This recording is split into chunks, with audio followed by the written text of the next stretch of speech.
오늘 말씀 예수님이 십자가를 앞에 둔 상황 가운데에 마지막으로 기도하신 말씀이에요. 복음서 하반 석장, 마태복음 같은 경우에는 26, 27, 28장, 누가복음 같은 경우에는 22, 23, 24장, 이 석장이 예수님의 고난, 죽음, 부활로 동일하게 구성되어 있는 말씀인데요. 예수님의 십자가를 말씀하는 말씀이지만은 그러나 또 그것을 전제하여서 그 안으로 들어가 보면 또 참으로 많은 주제들이 함축되어 있는 구간의 말씀인 것을 볼 수가 있는 것입니다. 그 가운데 오늘 말씀, 다른 복음서에서도 동일하게 드러나 있는 말씀인데 기도를 말씀하고 있는 말씀으로 생각해 볼 수 있는 귀한 말씀이라 하겠습니다.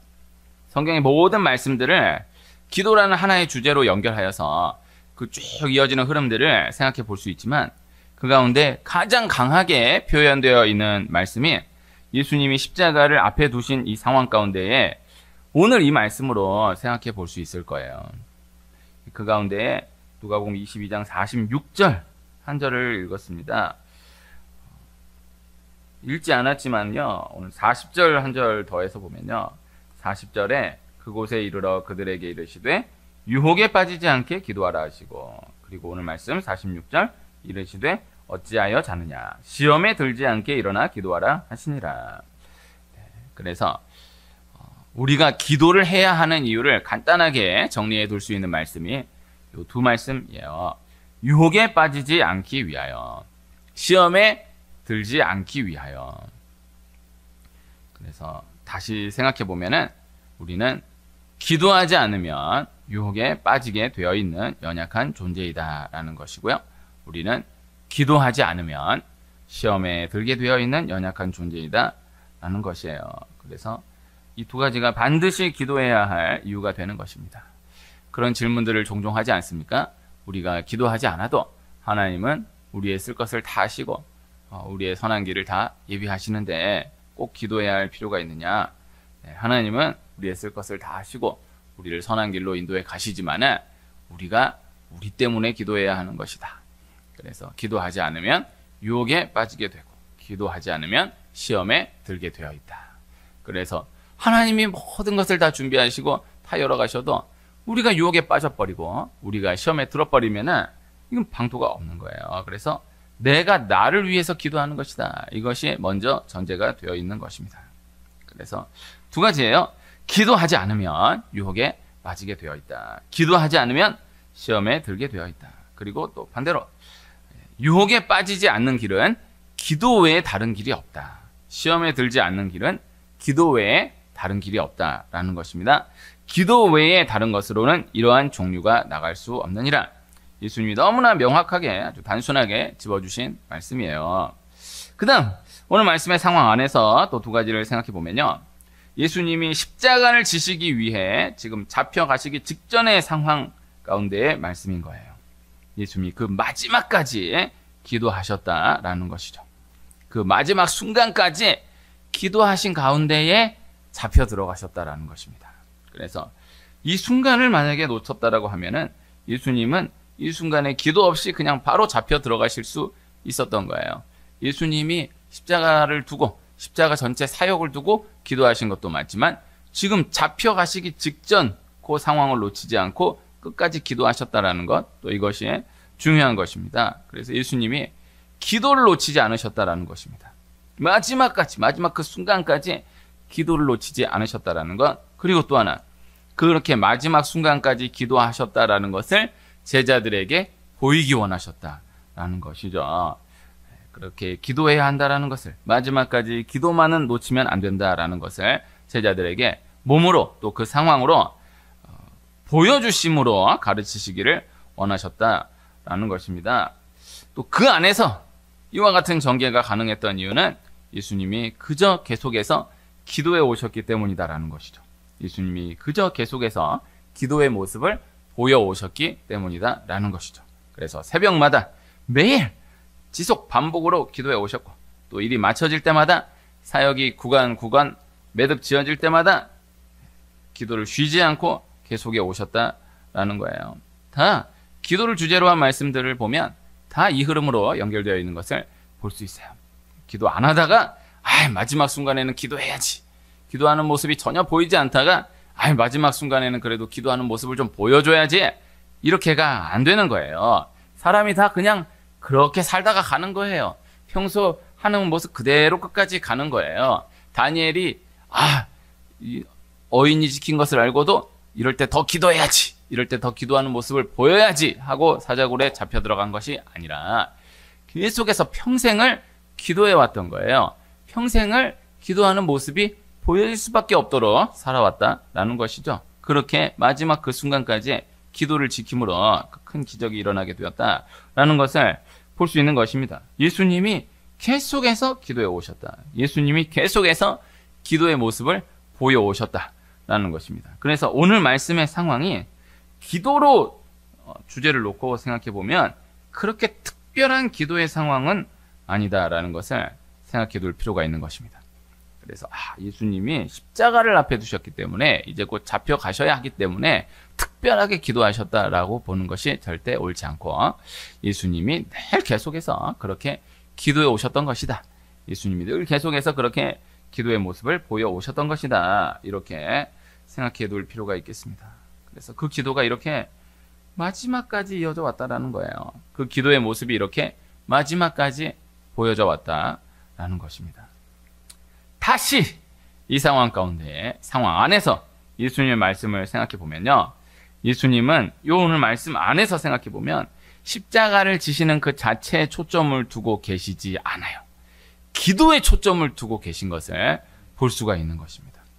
그래서 예수님 자신이 기도하신다라는 그 자체에 초점을 두고 계신 것이고, 또 제자들과 마지막 헤어지기 직전 끝까지 기도하는 가운데에 헤어지기를 원하셨고, 또 그렇게 마지막까지 기도를 철저하게, 처절하게 가르치시기를 원하셨다라는 것, 이것에 초점을 두고 계시다라는 거예요. 그래서 예수님 말씀 전체, 성경 말씀 전체는 예수님의 십자가예요. 근데 또 한편 또 예수님의 십자가를 직접적으로 다루는 그 구간들의 말씀을 보면 또 하나하나가 중요한 초점, 주제를 달리하여 이어져 가는 것을 볼 수가 있는 거예요. 그래서 복음서 마지막 석 장을 보면요, 성경의 모든 주제의 말씀들이 다 숨어져 있고 녹아져 있는 것을 볼 수 있어요. 그래서 오늘 함께 읽은 이 말씀에서는 십자가를 앞에 둔 상황 가운데의 말씀이지만 주제는 분명히 기도로 다루어지고 있다는 것을 전달해 드리고 있는 것입니다. 그래서 기도에 초점을 두고 계시다. 중요한 것은 기도가 그렇게 팔자 좋은 이야기하는 건 그런 간단한 것이 아니다라는 것을 말씀하고 있다는 거예요. 지금 십자가를 앞에 둔 상황입니다. 네. 지금 십자가 잡혀가시기 직전의 상황입니다. 그런데 예수님이 기도를 말씀하고 계신 거예요. 그래서 너무나 큰 상황이 일어났다 하더라도 또 그 크게 보이는 그 상황 자체에 이렇게 함몰되게 되기가 쉽지만 그 크게 보이는 그 상황 자체가 중요한 것이 아니라 그 상황 가운데에서도 내가 기도하고 있는가, 이것이 중요하다라는 것입니다. 이 단순한 원리를 놓치면 안 되는 것입니다. 그래서 어떠한 일이 일어나는가, 어떠한 상황이 벌어졌는가, 또 어떠한 것을 두고 어떠한 방향으로 결정해 갈 것인가, 우리 그렇게 그것에 초점을 두며 나아가게 되기가 쉽지 않습니까? 어떻게 이런 일이 일어났을까? 어떻게 이런 상황이 벌어졌을까? 나는 여기서 어떻게 해야 될까? 어떻게 결정해야 될까? 여기에 딱 묻히게 되잖아요. 딱 매이게 되잖아요. 이 길로 결정할 것인가? 이 길로 결정한 것인가? 너무 중요한 선택의 기로다. 어떻게 이런 일이 일어났을까? 이거 어떻게 해야 될까? 여기에 쭉 빠져들게 되기 쉬운데, 그러나 중요한 것은 그 상황 가운데에, 그리고 그 결정 가운데에 기도를 놓치지 않고 있는가, 이것이 중요하다라는 것입니다. 그래서 우리 생각했을 때는 이렇게 결정하냐, 이렇게 결정하냐, 결정하는 것 자체가 중요하다라고 생각하게 되기가 쉽지만, 그러나 이 결정을 두고 내가 지금 기도하고 있는가, 이것이 핵심이다라는 거예요. 어떻게 이러한 상황이 일어났을까? 이 상황을 맞아들이는 그 상황 자체를 크게 보는 우리가 되기가 쉽지만은, 그러나 그 상황 가운데 계속해서 기도함으로 그 상황을 받아들이고 있는가, 계속해서 기도함으로 그 상황을 바라보고 있는가, 이것이 핵심이다라는 것입니다. 그 다음 이제 오늘 말씀 안에 담겨져 있는 예수님의 마음을 또 생각해 볼 수가 있는데요. 오늘 누가복음 말씀을 함께 읽었지만요. 마태복음에 보면 조금 더 구체적으로 나와 있는 것을 볼 수 있어요. 오늘 말씀에서도요. 이르시되 어찌하여 자느냐? 네, 이거 잠깐 지나가는 말씀이지만요. 이 예수님의 인격적 마음이 분명히 표현되어 있어요. 예수님이 제자들에게 서운함을 드러내어 표하시는 거예요. 복음서 전체에 예수님이 제자들에게 인격적으로 어떤 서운함을 내비치신 일이 없습니다. 다 제자들을 가르치시기 위함이었고 제자들을 훈련하시기 위한 말씀들이었어요. 그래서 니들이 어떻게 이럴 수가 있냐? 나한테 어떻게 이럴 수가 있냐? 이런 내용 자체의 말씀이 하나도 없어요. 다 이렇게 하면 안 된다. 이렇게 해야 한다. 어찌하여 믿음이 없느냐? 다 예수님이 제자들을 잡아주시기 위한 말씀들이었던 것을 볼 수 있어요. 그런데 오늘 말씀 궁극으로는 예수님이 제자들에게 기도를 가르치시기 위한 말씀의 한 부분으로 볼 수 있지만 그러나 절대 부인할 수 없는 또 중요한 한 가지가 예수님이 제자들에게 인격적으로 서운함을 분명히 내비치고 계시다라는 것이죠. 예수님이 지금 서운하신 거예요. 제자들과 함께 기도하러 올라가셨는데 계속해서 기도해달라. 나를 위해서 기도해달라. 너희들을 위해서도 꼭 기도해야 된다. 얘기하시는데 제자들이 기도를 안 해요. 계속해서 잠만 자는 거예요. 그래서 제자들에게 예수님이 기도해야 된다라고 말씀하시는데 그런데 분명히 이거 절대 부인하기 어려워요. 예수님이 서운함을 내비치는 거예요. 내가 이렇게 죽게 되었는데도 너희는 끝까지 기도하지 않는구나.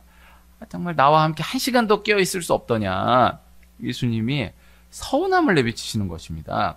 그만큼 십자가를 앞에 두시고 예수님 십자가를 지시는 일이 또 영적으로 보면 죄를 옮기는 그 일이 너무나 고통스러운 일이었기 때문이다. 이렇게도 생각해 볼 수 있지만 그렇게 또 묵상해 볼 수 있지만은 그러나 그 상황 가운데에서도 그렇게 부탁하는데도 끝까지 기도하지 않고 잠들어 있는 제자들을 보면서 또 한편 분명 사람으로 오신 예수님이셨기 때문에 안타까운 마음이 서운한 마음이 드실 수밖에 없으셨다라는 것이죠. 중요한 것은요. 예수님이 다른 것으로 인해 마음 아파하신 적이 없으시다라는 거예요. 이것이 중요한 거예요. 그런데 기도하지 않은 그것으로 인하여서는 이렇게 인격적으로 분명히 마음 아파하셨고 또 마음 아파하신 것을 서운한 그 기색을 분명히 표하시며 내비치셨다라는 것이죠. 인격적으로 이해해야 하는 인격적으로 이해할 수 있어야 하는 귀한 부분의 말씀이다라고 하겠습니다. 우리가 사람과의 관계 가운데에서 다른 서운함이, 다른 섭섭함이 내비쳐지면은 나 이러한 부분이 서운했다. 이러한 부분이 참 섭섭했습니다. 라고 이야기하면 아, 이런 부분이 서운하셨군요. 그런 부분이 섭섭하셨군요. 서운하셨겠네요. 섭섭하셨겠네요. 미안합니다. 이렇게 이야기가 전개되기가 쉽지 않아요. 네, 다 부딪히게 되기가 쉬운 거예요. 아, 이런 거 서운했다 그러면 나는 뭐 서운한 게 없는 줄 아냐고? 다 이렇게 나오고 뭐 내가 무슨 그런 의도로 그랬냐고 해서 또 마음 큰맘 먹고 좀 얘기해 봐야 되겠다, 풀어봐야 되겠다라고 얘기했다가 본전도 못 찾고 더 어마어마하게 갈등이 증폭되는 경우가 많은 것입니다. 두 가지를 생각해 볼 수 있어야 하는데요. 다른 것이 아닌 기도하지 않는 그것을 서운해 할 수 있어야 한다라는 것이고요. 그 다음 또 한 걸음 생각해 보면은 조심스럽지만은 기도하지 않는 그것에 대해서 서운함을 표한다라고 하면 하나님이 책임지신다라는 믿음이 있어요. 이것을 전달해 드리기를 원하는 거예요. 우리가 다른 거 다 서운해하면서도 기도하지 않는 것에 대해서는 서운해하지 않는 경우가 많아요. 네, 기도 하나도 안 해도요. 다른 거 메꿔주면은 서운함이 하나도 없어요. 네, 그러면 안 돼요. 다른 거 다 해주고 다 돼도요. 기도하지 않는 그것으로 서운해할 수 있어야 돼요. 이 서운한 마음이 들 수 있어야 돼요. 그래서 머리로 아유 그래도 기도해야 되는데 이게 아니라 정말 마음 깊이에 기도하지 않는 이 안타까워하는 서운한 이 마음을 느낄 수 있어야 하고요. 그리고 다른 것에 대해서는 서운함 얘기했다가 절대 그거 서운한 거 얘기했다고 이렇게 풀리고, 네, 이렇게 만져지고 그러지 않아요. 그런데 기도하지 않는 것에 대해서 서운함을 표했다? 이건 분명히 남는다. 성령께서 역사하신다. 하나님 책임지신다. 네, 이렇게 말씀을 전달해 드릴 수가 있는 것입니다. 중요한 것은 기도가 그렇게 중요하다라는 것입니다. 인격적으로 기도가 가장 중요하다라는 것입니다. 하나님은 우리가 다른 어떤 것을 어떻게 하지 못했다라고 해서, 다른 어떤 부분을 어떻게 채워드리지 못했다라고 해서 서운해 하시지 않고 서운해 하실 것이 없어요. 그러나 기도하지 않는 그것에 대해서는 분명하게 그 마음을 표현하시는 하나님이시다라는 것을 생각해 둘 수 있어야 한다라는 거예요. 그래서 성경이 이것을 너무나 분명하게 집어 말씀하고 있는 그 가운데 말씀이 기도 쉬는 죄라고 분명히 말씀하고 계신 거예요. 이것이 중요한 것입니다. 기도를 쉬는 것이 죄이다라는 거예요. 이것이 참 중요한 말씀이고 무서운 말씀인 거예요. 기도를 우습게 보면 안 되는 거예요. 우선은 기도를 쉬는 것이 죄이다라는 것이고요. 기도를 쉬는 죄가 모든 죄의 근원이 된다라는 것을 말씀하는 것이고, 또 반대로 기도를 쉬지 않으면 죄의 틈을 계속해서 막아낼 수 있다라는 것을 말씀하는 것이고, 다소 극단적인 것 같아 보이지만은 적용적으로 정리하면 혹 연약하여서 다른 죄를 저지르게 되었다 할지라도, 혹 죄에서 완전히 벗어나지 못하고 있는 상황을 지나고 있다 하더라도 기도 쉬는 죄만 범하지 않고 있다라고 한다면 반드시 다시 일어날 수 있는, 다시 회복할 수 있는 길이 열려지게 된다라는 거예요. 그래서 기도 쉬는 것이 죄이다. 기도 쉬는 것을 죄라고까지 표현했다. 그만큼 기도가 중요한 거구나가 아니고, 기도 쉬는 것이 죄라고, 이것을 기억해야 돼. 다른 죄에 나왔다 그러면은 엄청 크게 봐요. 아유, 저런 죄를 지었어. 저 사람 그렇게 안 봤는데 저런 죄를 지었어. 뭐 어떤 죄라도 하나 딱 드러나면은 엄청 크게 봐요. 그런데 기도 쉬는 죄를 지었다 그러면 누가, 아니 기도 쉬는 죄를 지었어, 누가 그래요? 생각 자체를 안 하잖아요. 이게 무서운 거, 이 전제가 무서운 거예요. 그래서 다른 죄를 크게 보면 안 되고, 다른 모든 죄는 다 드러나게 된 결과의 죄이다. 영적인 죄를 크게 볼 수 있어야 한다. 영적인 죄를 근원으로 볼 수 있어야 한다라는 거예요. 그래서 다른 모든 죄가 드러나지 않았다 하더라도, 다른 모든 죄가 범하여지지 않았다 하더라도 기도 쉬는 죄가 범하여지게 된다라고 하면 반드시 다른 죄로까지 뻗어져 가게 되어 있다, 번져가게 되어 있다라는 것이고, 또 다른 모든 죄가 드러났다, 다른 모든 죄가 다 범하여졌다 할지라도 기도 쉬는 죄만큼은 기어이 범하지 않기 위해서 기도를 꼭 놓지 않고, 기도의 끈을 놓지 않고 버티고 있다라고 한다면 반드시 다시 일어날 수 있다라는 것, 반드시 다시 회복할 수 있다라는 것, 인격적으로 바로 이해해야 하는 영적인 진리다라는 거예요. 그래서 사무엘이 그 긴 시간의 사역을 마무리하면서 다른 말씀을 하지 않고 다른 약속을 하지 않아요. 한 가지만 약속하는 거예요. 내가 기도 쉬는 죄를 범하지 않겠다. 그리고 그 마지막 그 약속을 끝까지, 그 약속 하나를 지켜나가는 거예요. 다시 오늘 말씀 안으로 들어가서요. 예수님이 지금 너무너무 치열한 상황입니다. 네, 바로 오늘 46절 바로 넘기면 바로 가룟 유다가 라비어 안녕하시옵니까? 딱 입 맞추고 바로 군인을 들이닥쳐서 잡혀가시는 거예요. 바로 고난으로 들어가는 거예요. 꼭 바로 직전 상황이거든요. 예수님 그걸 알고 계세요. 너무너무 치열한 상황이에요. 그런데 예수님 그 치열한 상황 가운데 끝까지 기도하시고 또 끝까지 기도를 가르치셨다라는 것입니다. 두 가지예요. 끝까지 본인이 자신이 기도하셨다라는 것, 그리고 끝까지 기도를 가르치셨다라는 것. 그래서 기도는 상황이 치열할수록 해야 하는 것이다. 기도는 마음이 아닐수록 해야 하는 것이다 라는 거예요. 그리고 상황이 치열할수록 기도는 가르쳐야 하는 것이다. 마음이 아닐수록 기도는 가르쳐야 하는 것이다. 이렇게까지도 생각해 볼 수가 있겠습니다. 상황이 치열해지면 상황이 너무너무 어려워지면, 긴박해지면 의외로 기도하기가 더 어려워집니다. 기도 안 할 때, 상황이 너무 좋을 때, 아유, 나도 저런 상황 되면 나도 기도하지. 저런 긴박한 상황 되면 나도 기도하지. 할 것 같죠? 평소에 상황 별일 없을 때 기도 안 하고 있는 사람이 상황 긴박해진다고, 상황 치열해진다고 기도 못해요. 기도하기 어려워요.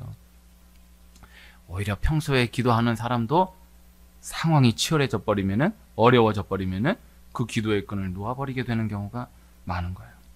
그래서 우선 이 상황이 좀 정리되면 그때 기도하겠다고 이렇게 나아가게 되기가 쉬운 거예요. 상황이 너무너무 치열해져 버리고 또 그 치열한 상황 가운데 또 그러한 상황으로 인해서 마음이 너무 어려워져 버리면, 기분이 상해 버리면요, 기도하기가 어려워집니다. 내가 지금 기도할 마음이 아닙니다. 내가 지금 기도할 기분이 아닙니다. 라는 거예요.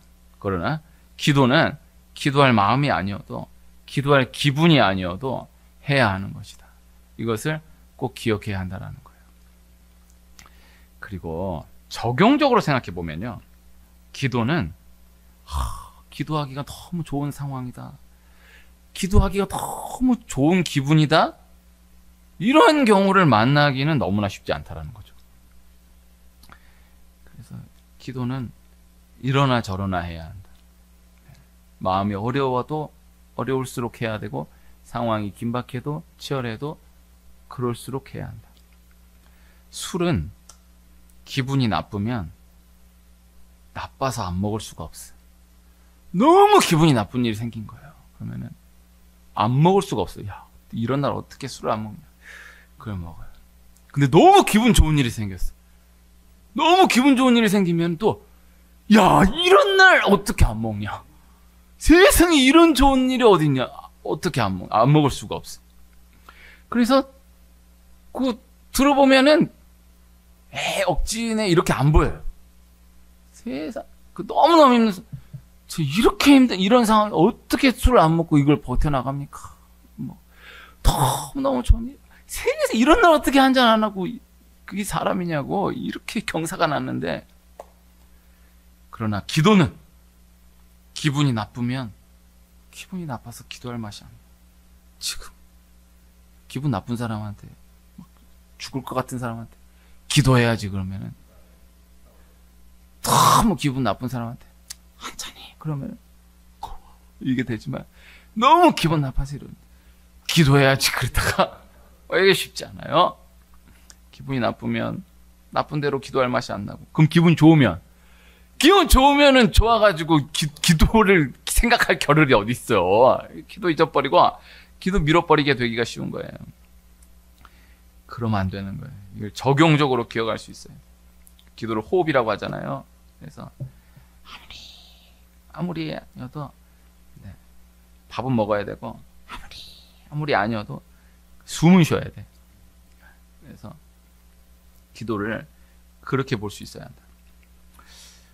에서가 야곱에게 사냥하고 나서 돌아와 팥죽을 달라고 하는데, 야곱이 장자의 명분을 팔라고 해요. 그때 에서의 말이, 내가 죽게 되었으니 장자의 명분이 나에게 무슨 유익이 있으리요. 그렇게 대답하면서 넘겨버려요. 우리가 이렇게 나아가게 되기가 쉽다라는 거예요. 지금 죽게 되었는데, 내가 지금 죽을 지경인데 기도할 여유가 어딨냐. 내가 지금 죽게 됐는데, 내가 지금 죽을 지경인데 기도할 틈이 어딨냐고. 안 되는 거예요. 그 위험한 거예요. 정말 죽게 된 상황이 일어나도 기도는 해야 되는데, 에서같이 그까짓 거 사냥하고 좀 피곤하다고 거기다 나 죽게 되었다고, 내가 죽을 지경이라고 그렇게 얘기하는 경우가 많아요. 그런 사람은 좀 맞아야 돼요. 별거 아닌데도 나 죽게 되었다고, 지금 기도할 상황이 아니라고, 내가 지금 완전 죽을 상황이라고. 죽을 상황이면은 더 기도해야지. 그리고 그렇게 죽을 상황도 아니잖아. 그렇게까지 죽을 상황도 아닌데 뭐 이렇게 문제를 확대해가지고 막 죽을 지경인데 무슨 장자의 명분이 뭐냐, 기도할 틈이 어디냐, 영적인 얘기 어쩌고 저쩌고 빈정대는 안 되는 것입니다. 위험한 것입니다. 그래서 기도는 하기 싫어도, 할 맛이 안 나도, 상황이 아니어도, 마음이 아니어도 반드시 해야 하는 것이다 라는 것입니다. 새벽 기도를 그렇게 생각하게 되는 경우가 있습니다. 나는 새벽 기도도 한다. 나는 새벽 기도하는 사람이다. 근데 저 사람은 새벽 기도 안 한다. 이 시각 자체가 잘못된 거예요. 새벽 기도를 하면, 나는 새벽 기도를 하지 않으면 살아갈 수가 없다. 저 사람은 새벽 기도를 안 해도 믿음을 지켜갈 수 있는 귀한 사람이구나, 대단한 사람이구나. 그러나 나는 안 된다. 나는 새벽 기도를 안 하면 살아갈 수가 없다. 이렇게 나아가야 돼. 이게 맞는 거예요. 새벽 기도에 대한 이야기를 나누면서 이런 질문을 꽤 많이 받았었거든요. 우리나라에만 새벽 기도가 있다라는 거예요. 다른 나라에 새벽 기도 없는데 우리나라만 새벽 기도를 하고 우리나라만 새벽 기도 갖고 그렇게 난리를 친다라는 거예요. 일단 그렇지도 않아. 우리나라에 와서 은혜를 받고, 우리나라 새벽 기도의 은혜를 받고 새벽 기도가 역수출된 곳이 적지 않아요. 완전히 죽은 그 세계 여러 곳에서 완전히 죽어있던 곳에 대한민국의 새벽 기도의 은혜를 받고 우리도 새벽 기도 하자. 그러니까 한인들이 새벽 기도 하는 경우 말고 현지인들이 아니 어떻게 대한민국이라는 나라가 이렇게 교회가 일어났느냐? 견학 왔다가 예배 왔다가 새벽에 기도를 한다고 와서 은혜를 받고 그걸 그대로 들고 가서 새벽 기도하는 곳이 많아요. 일단 그래서 우리나라에만 새벽 기도가 있다라는 그 말 자체도 그렇지도 않지만은, 다른 나라는 새벽 기도를 안 한다라고 해도 믿음을 지켜갈 수 있는 나라이다. 그러나 우리나라는 안 된다. 이 시각으로 나아갈 수 있어야 돼요. 다른 나라는 새벽 기도도 안 하는데 우리는 새벽 기도 한다. 이렇게 나아가면 안 되고, 다른 나라는 새벽 기도 안 해도 몇천 년을 신앙을 지켜간 나라들이다. 그런데 우리나라는 새벽 기도 안 하면 그 100년도 못 버텨서 이렇게 휘청휘청 하는데, 여기서 새벽 기도 놓아버리면은 정말 무시무시한 상황이 일어난다. 이런 절박한 상황을 가지고, 절박한 마음을 붙들고 새벽 기도를 지켜나가야 한다라는 거예요. 이 마음이 일어나는 사람이 함께 할 수 있기를 기도해 왔던 것입니다. 기도해 가고 있는 것입니다. 새벽 기도를 해야 돼요. 네. 저는 저 개인으로 지난 한 주간이 새벽 기도가 쉽지 않았어요. 네. 그러나 새벽 기도를 하면서 그래도 또 그 구간을 넘겨가는 거예요. 그래서 내가 새벽 기도를 지킨다라고 생각하는 것 같지만 새벽 기도가 나를 지켜가는 것이다. 이것은 분명히 전달해 드릴 수가 있는, 저로서는 경험의 진리인 것입니다. 새벽 기도는 사실 너무 쉬운 것입니다. 너무나 최소인 것입니다. 철야 기도를 하고 금식 기도를 해야 되는데 새벽 기도는 너무나 최소한의 기본인 것이다. 그래서 감사한 것으로 알고 이만큼을 지켜가야 한다 라는 말씀을 오늘 함께 하고 있는 것입니다. 예수님이 십자가를 지시기 직전 마지막 기도를 가르치셨고, 또 지금 이제 이러고 나서 이제 헤어지거든요. 오늘 어찌하여 자느냐, 시험에 들지 않게 일어나 기도하라. 이러고 이제 딱 넘기면은 예수님 바로 잡혀 들어가세요. 그 제자들하고 헤어져요. 예수님은 십자가에 실제 지시고 고난 받으시고 죽으시고 부활하시기까지는 아무도 없었어요. 예수님 혼자였어요. 근데 부활하신 예수님이 다시 제자들을 찾아오시잖아요. 그리고 승천하시기 직전에 또 하신 마지막 말씀도 기도에 대한 말씀이었어요. 이것이 중요한 거예요. 그래서 십자가 지시기 직전 마지막도 기도를 말씀하셨고, 부활 승천하시기 직전 마지막도 기도를 말씀하셨다라는 거. 이것이 중요해요. 또 신약 서신서로 넘어가 보면 바울이 그의 죽음을 앞둔 그 마지막 서신에 기도를 계속해서 당부하고 있는 것을 볼 수 있어요. 기도를 말씀하는 거예요. 다른 이야기 하지 않고 기도를 말씀하는 거예요. 그래서 기도에 대한 말씀을 따로 할애하여서 말씀하고, 또 마지막 당부로 기도를 말씀하고, 그 중요한 거예요. 아까 나눈 대로 사무엘이 마지막 고별사에 기도를 말씀하고, 야곱이 죽는 그 순간까지 기도하다가 가는 거예요. 네. 성경의 모든 인물들이 다 모세가, 여호수아가, 다윗이 마지막 순간까지 기도 말씀하고 기도하다가 가는 것입니다. 기도가 가장 귀한 것이다. 그래서 처음부터 기도, 마지막까지 기도, 계속해서 기도. 돌아가신 분이 그 흔적이 남는 것은 기도밖에 안 남아요. 그래서 우리 어머니가, 우리 아버지가 이렇게 기도하셨구나. 그것만 남는 거예요. 다른 건 다 남는 게 없어요. 마지막까지 기도하다 가셨구나. 마지막까지 기도를 놓치지 않으셨구나. 이것만 남는 거예요. 그 기도가 이어가는 거예요. 그래서 왜 이렇게 똑똑한 사람은 안 그러지만요, 멍청한 사람은요, 그 마지막만 기억하거든요. 책 한 권을 읽으면요, 책 한 권 읽은 다음에 이 책을 읽고 무엇을 느꼈니? 하면은 마지막 장 마지막 이런 거 있었어, 이렇게 대답하는 애들이 많아요. 그거 다 까먹은 거야. 다 읽으면서. 네? 그 드라마 16부작 드라마를 다 보고 이 드라마를 보고 어떤 걸 느꼈니? 그럼 마지막 16부작의 마지막만 기억나는 거야. 그래갖고 이랬다고. 그게 핵심이어서 기억나는 게 아니라 그거 다 까먹은 거야. 앞에 거를 다 까먹었어. 이게 요것만 남는 거예요. 그래서 예수님도 다 까먹을 수 있잖아. 그러니까 제자들에게 마지막 기도하라! 딱 그러면서 딱 헤어지는 거예요. 그래서 예루살렘을 떠나지 말고 기도하라! 딱 말씀하시면서 딱 헤어지는 거예요. 그 마지막 기도만 남는 거예요. 그래서 그분 다 함께 했던 그 모든 시간들, 그 모든 기억들이 다 남아있겠지만 딱 기억나는 건 기도하셨구나. 마지막까지 기도하셨구나. 이렇게 기도하셨구나. 요거 하나 남는 거예요. 기도가 가장 귀한 것입니다. 아까 나눈 대로 다른 서운한 것을 다 버리고 기도하지 않는 것 하나만을 서운해한다면 모든 관계가 회복되고 기적이 일어납니다.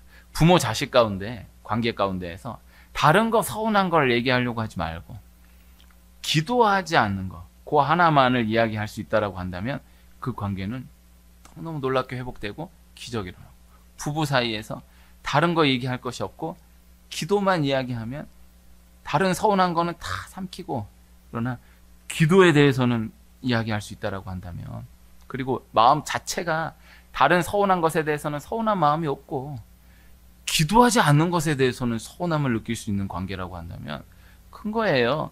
귀한 거예요. 또 개인으로 놓고 보면 다른 스트레스를 다 버리고 이것도 해야 되는데, 이것도 해야 되는데, 이거 안 되면 안 되는데, 이거 안 되면 안 되는데, 이런 모든 잡다한 것을 싹 다 버리고 기도를 놓치면 안 된다. 이 상황 가운데서 기도를 놓치면 안 된다. 이거 놓고 이렇게 할까, 이렇게 할까, 이렇게 할까, 이렇게 할까, 이게 아니라 이렇게 하든지 이렇게 하든지 내가 지금 기도하고 있는가, 이 하나만 실제로 쥐고 나아가면 반드시 다 승리한다. 이 은혜가 임하는 축복이 있기를 축원합니다.